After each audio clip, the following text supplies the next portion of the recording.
તો વાવ બેઠક પર પેટા ચૂંટણીનું મતદાન છે શરૂ થઈ ગયું છે અને લોકોમાં ઉત્સાહ પણ જોવા મળી રહ્યો છે। સીધા જઈશું અમારા સંવાદદાતા ગૌરવ અમારી સાથે ત્યાંથી લાઈવ જોડાઈ ગયા છે। ગૌરવ, આ પેટા ચૂંટણી કે જેને લઈને ભારતીય જનતા પાર્ટી અને કોંગ્રેસે સતત મહેનત કરી છે, આખી ફોજ નેતાઓની ઉતારી દેવામાં આવી છે।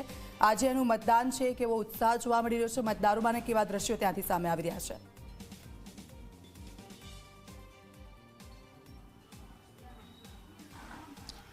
દીક્ષિતા, હું અત્યારે બનાસકાંઠા જિલ્લાની વાવ વિધાનસભાની પેટા ચૂંટણી યોજાઈ રહી છે તે પૈકીના એક ગામ ખારી પાલડી ખાતે છું કે જ્યાં તમે જોઈ શકો છો કે મતદારોમાં ભારે ઉત્સાહ જોવા મળી રહ્યો છે। ગેનીબેન કોંગ્રેસના સાંસદ તરીકે ચૂંટાતા તેમને વાવ વિધાનસભાની બેઠક ઉપરથી રાજીનામું આપ્યું અને પેટા ચૂંટણીનો સંયોગ સર્જાયો।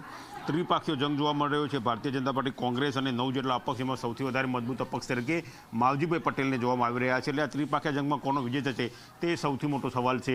3,10,000 કરતાં વધારે મતદારો છે અને વહેલી સવારથી તમામ જે મતદાન મથકો છે ત્યાં મતદારોની લાંબી લાઈનો જોવા મળી રહી છે।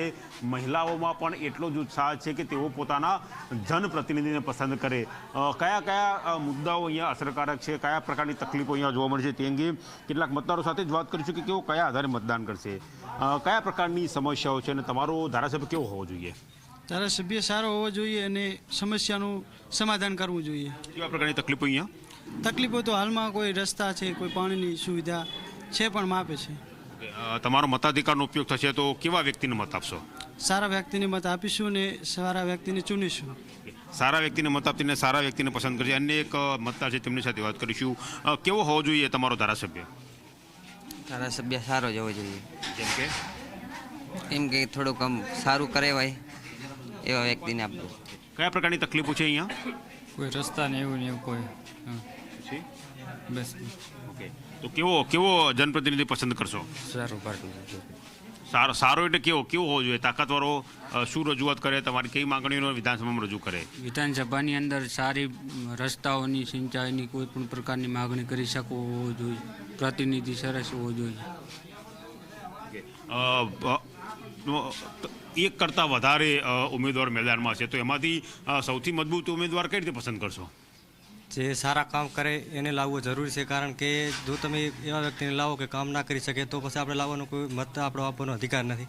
કોઈ એવા માણસને મત આપો કે આપણો મત કામ આવવો જોઈએ।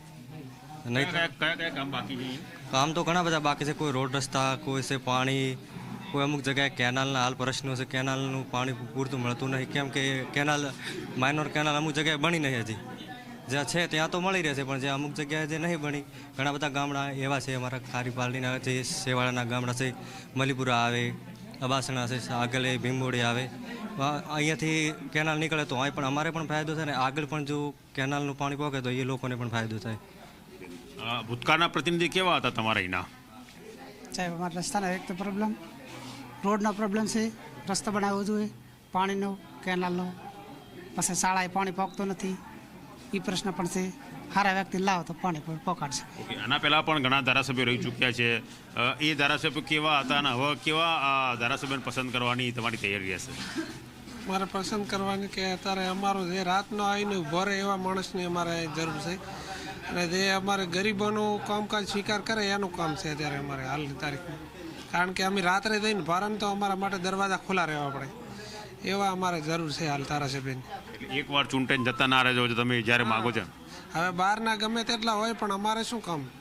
અહીંયા ઝાપેથી વળતા કરે, લાઇનમાં ઊભો રહેવું પડે, એના માટે અમારે તો જરૂર પડે ને અમે રાતના ઘરે જાય તો એનો દરવાજો અમારા માટે ખોલો હોય એવા ધારાસભ્યની અમારે જરૂર છે। કેવી સ્થિતિ છે વિસ્તારની? સારી સાહેબ। કેવી સ્થિતિ વિસ્તારમાં? સારું છે। શું તકલીફો છે? તકલીફ તો કોઈ કેનાલના પાણી અમુક જગ્યાએ નહીં પહોંચ્યા એવી તકલીફ છે, બીજી તો કોઈ તકલીફ નથી। તમારો ધારાસભ્ય કેવો હોવો જોઈએ? ધારાસભ્ય તો અમારે સાહેબ ઠાકોર જાણીને, ઉમેદવાર જાણીને સમાજમાં વોટ હાલવાનો છે। સમાજમાં જવું પણ છે, સમાજમાં જવું પણ છે।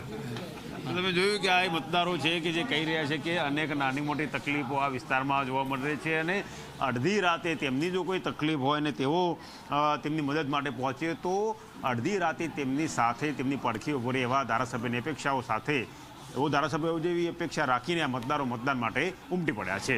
બિલકુલ આભાર ગૌરવ, આપની પાસેથી અપડેટ્સ લેતા રહીશું. તો આપ જુઓ, મતદારોમાં ઉત્સાહ જોવા મળી રહ્યો છે અને મતદારો છે હોંશે હોંશે મતદાન કરવા માટે તેઓ નીકળી પડ્યા છે. ત્યારે હવે જોવાનું એ રહેશે કે ભારતીય જનતા પાર્ટીનો વિજય વિશ્વાસ, તેની સામે કોંગ્રેસે ખૂબ જ સારી એવી વ્યૂહરચના ઘડી હતી, પરંતુ માવજી પટેલે વચ્ચે આવીને તેનું ગણિત બદલી કાઢ્યું છે. મતદારોમાં ઉત્સાહ જોવા મળ્યો છે. સતત ખબર આના પર રહેશે. રોકાઈશું એક બ્રેક માટે.